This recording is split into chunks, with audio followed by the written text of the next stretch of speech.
Ndiva apha kuthiwa ungibanele wandixokisela kum wathi ungithanda. Kwakutheni? Wandixokisela kum wathi ungithanda kanti igama lakho lenyani ungibanele kwakutheni? Eyi, kwenzeka iphutha. Iphutha lani? Kwenzeka iphutha ngicela ukuthi ungixolele. Ndikuxolela njani ngoku mna uzondiyeka noba into yakho izawuthini? And kuyaphoqa nawe uyabona ukuthi isimo sesikanjani.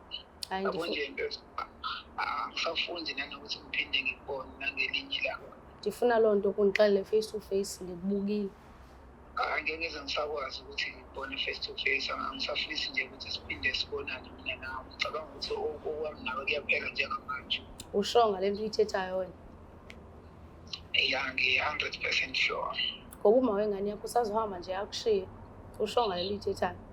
Engikwaziyo ukuthi uyangithanda ngeke aze angishiye.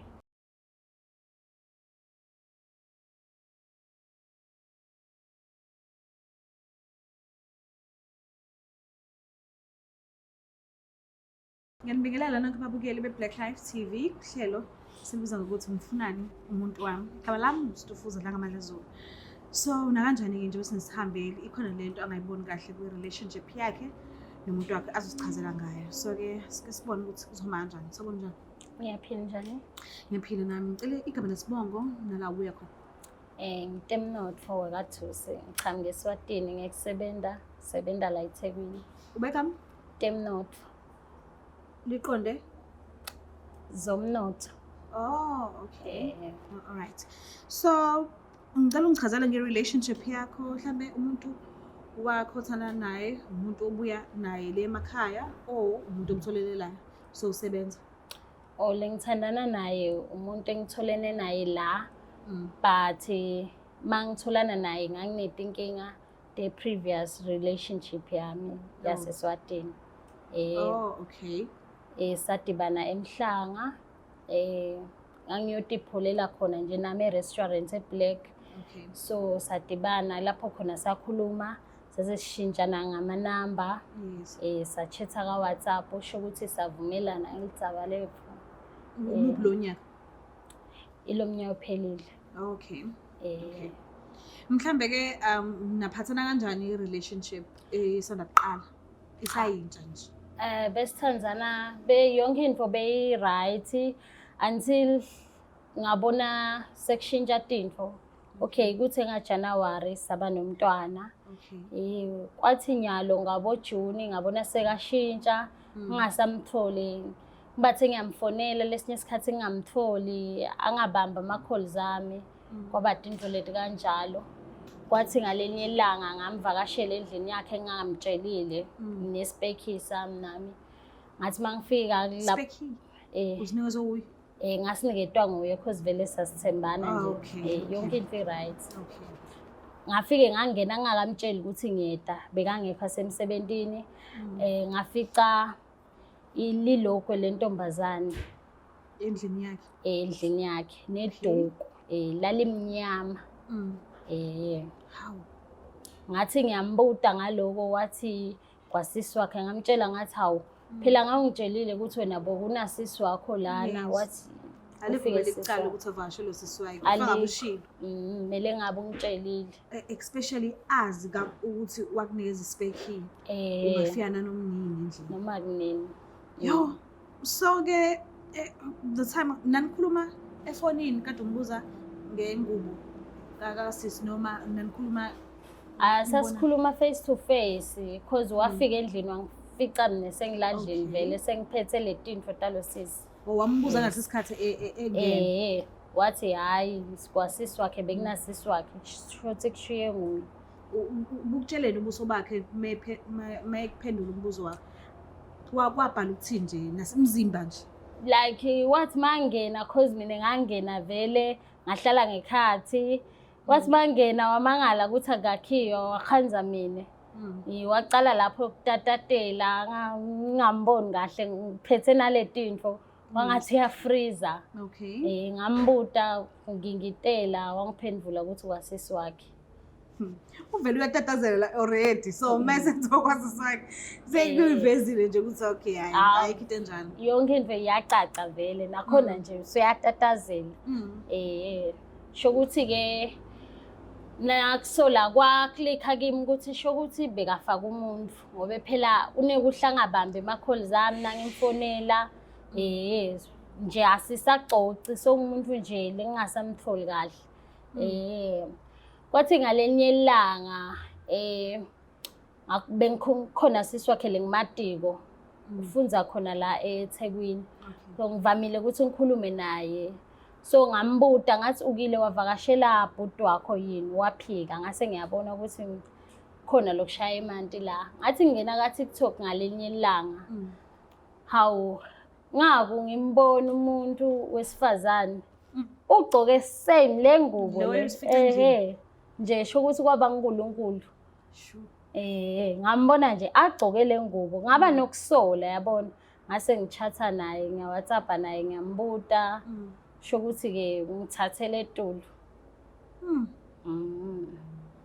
manje mawukhulumisana naye mhlambe nje attitude injani unike na umuzwe umuntu onjani mawuchatha naye uRudi bekahlangiziba futhi ngimbuta ukuthi uyamati yini banele wakephi so ngabona ukuthi shothi uyamati because kuphika kwakhe manje mina ngingenaphi kukanjalo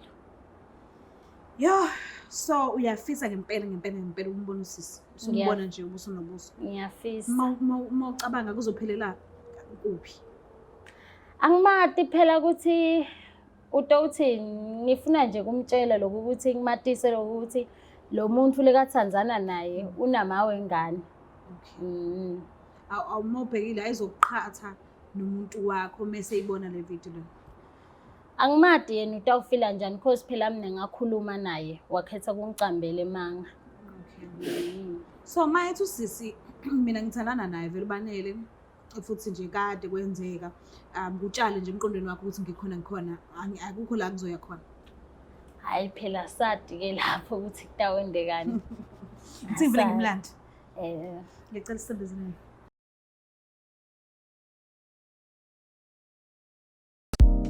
Uzophela amakhaza kulobu ubusika uma nje ungasitholi isibambelelo uyambona uyakujolela uyamsola ukuthi usethola unumber 3 uyakushaya athi uhamba namagenge kodwa uyabona nje ukuthi ayikho lento lalela sondela ngizokusiza thola isibambelelo kwa Black Life Traditional Pharmacy sizokusiza abheke wena wedwa athande wena wedwa acabange ngawe wedwa angamfisi omunye umuntu ukhona wena kulula ukusebenzisa futhi siyasebenza ukuze usithole zi-order sakho namhlanje ku 062-219-7748 sheshisa ungasebudlule nawe ubusika sidiliva magumbamano omhlaba noma ukuphi lapho khona siyakufakela Black Life Traditional Pharmacy izimpande zama-Afrika.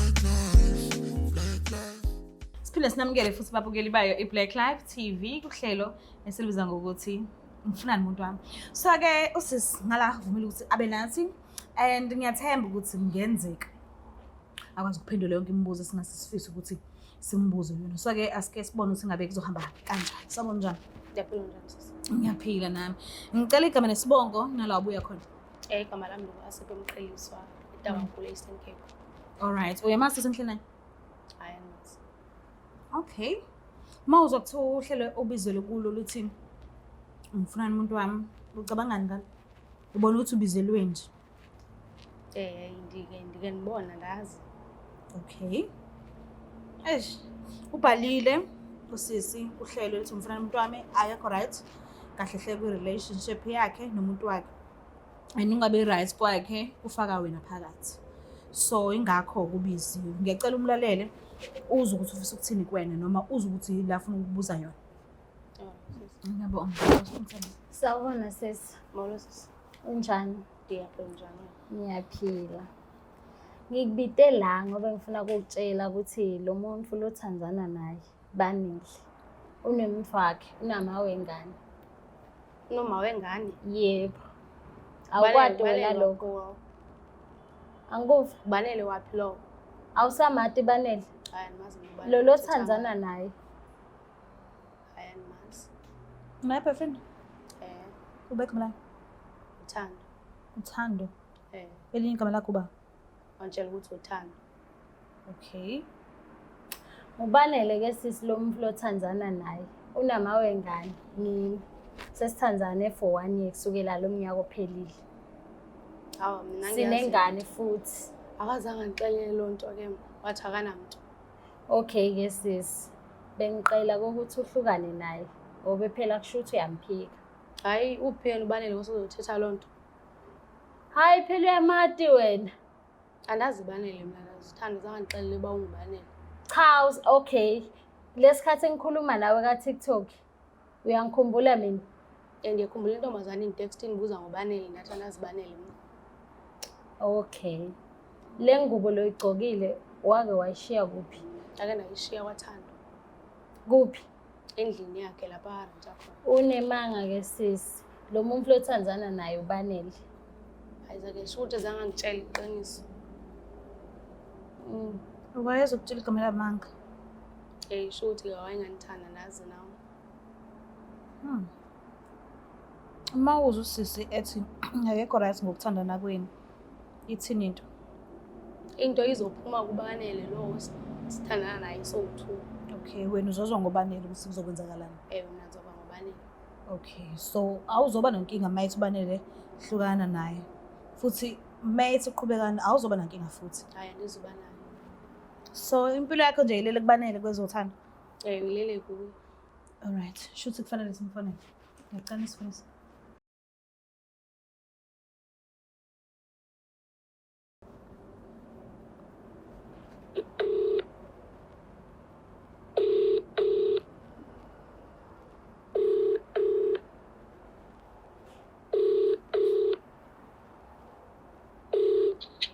Hello?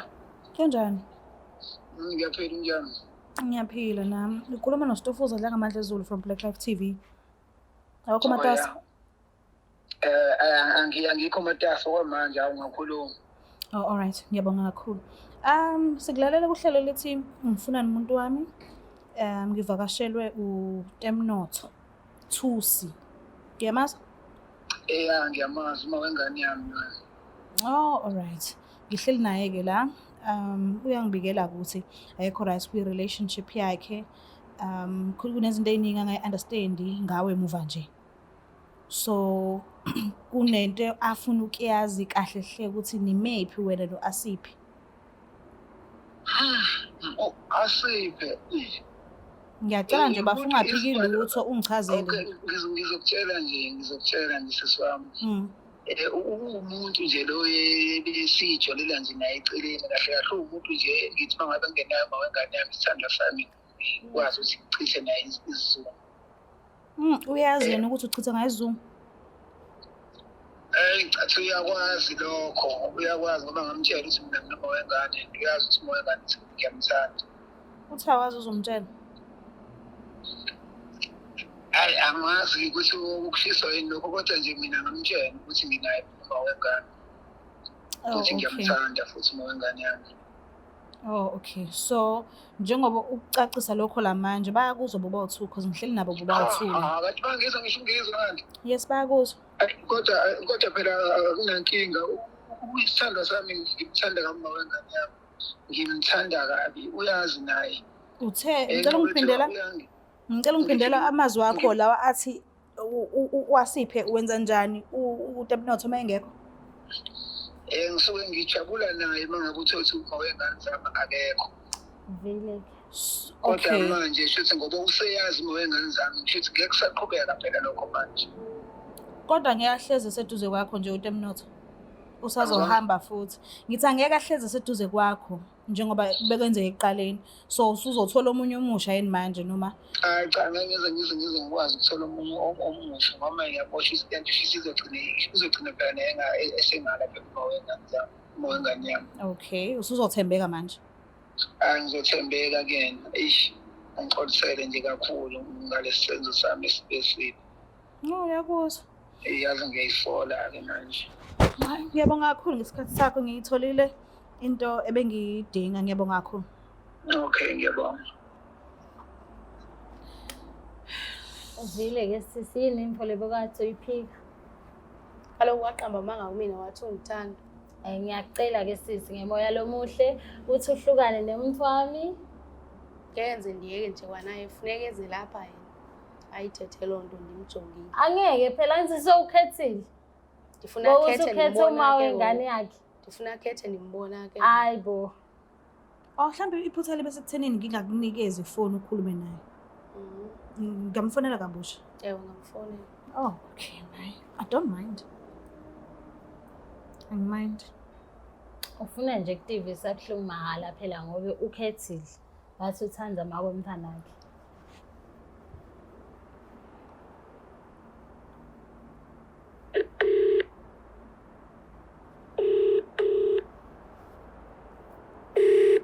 Hello? Bhuti khona kusalayo la. Yebo. Asipha akakuthatha okokuthi utshele mina ukuthi uzizwa kanjani ngaye. So ngicela ukukunikeza ifoni mhlambe uma ukhulumisana naye ezwe ivoice yakho ibhekile kuye. Mhlambe uzokhona ukunderstand. Ngicela umambela nqa. Okay. Hayi Thando njani? Ngiyaphila njani? Ndiyaphila. Ndiva apha ukuthi awungibanele wandixokisela kum wathi ungithanda. Kwakutheni? Azange.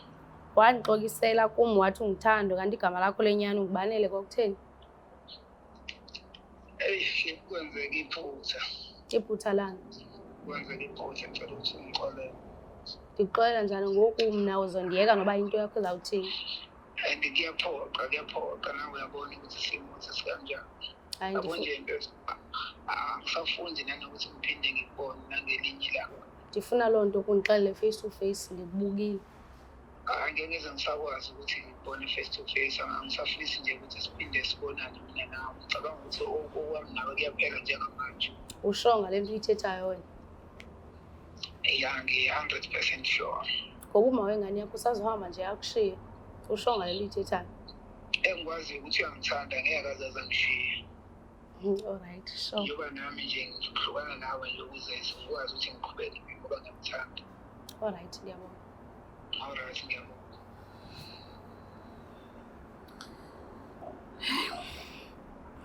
So ke manje uma usufuna kutshela ubuso nobuso kuzobe kuyima. You understand? Ndiyasho. Kodwa kwamanje Hayi bo ke usazobonana naye futhi. usho kanjani? Hayi bo sisungangilingi phela ukwadi. Angithi sokutshelile yonke into. Sisazobonana ke fana uzohamba uyohlala kuhlala khona ashiye. Nibonana ini phela awufuni kwaliwa. Sizobonana uzobungekho noba Cha, ngandala kuba ubuyisayithini. umamele wena. Hayi bo. Anti loo nto uyithetha ukuba sikhona soyi-2? Hayi sho ukuthi kuyobonakala ke. Hayi kuyocaca ke sisi. Ngifila kanjani? Kulungile. No, ngifila like ngichuziwe umuntu wami uyangithanda. Ne-DJ nguyesisi lona lo mangalisako ukuthi usafuna ukuchubeka athi foster kumuntu le kangamfuni. Kuyangijabulisa ukuthi umkhethile. Embe kwakhe. So uyamxolele ngoba bekwenzeka konke. Phela ngeke vele ngimcolele nyalo kodwa sitawufike siyikhulume mina naye. Kodwa kusazoba right. Yeah, cause vele ngisamthanda. Okay. Asipho ngiyabonga kakhulu ukuthi uneze isikhathi sakho ugcine ngokufika. Ngiyabonga usunhlonipha. Ngiyabonga, thank you. Mbuke lapha ekhaya niyazibonela nani ukuthi sigcine ngani.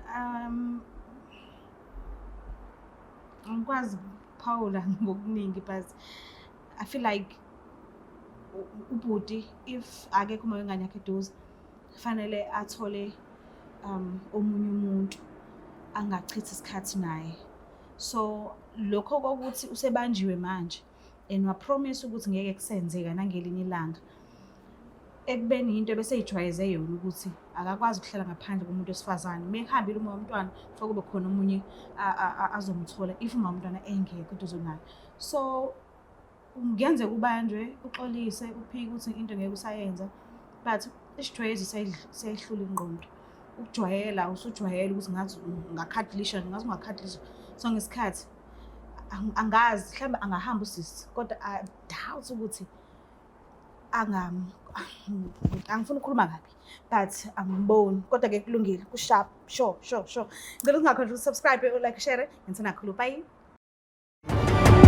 Is the Black Life TV.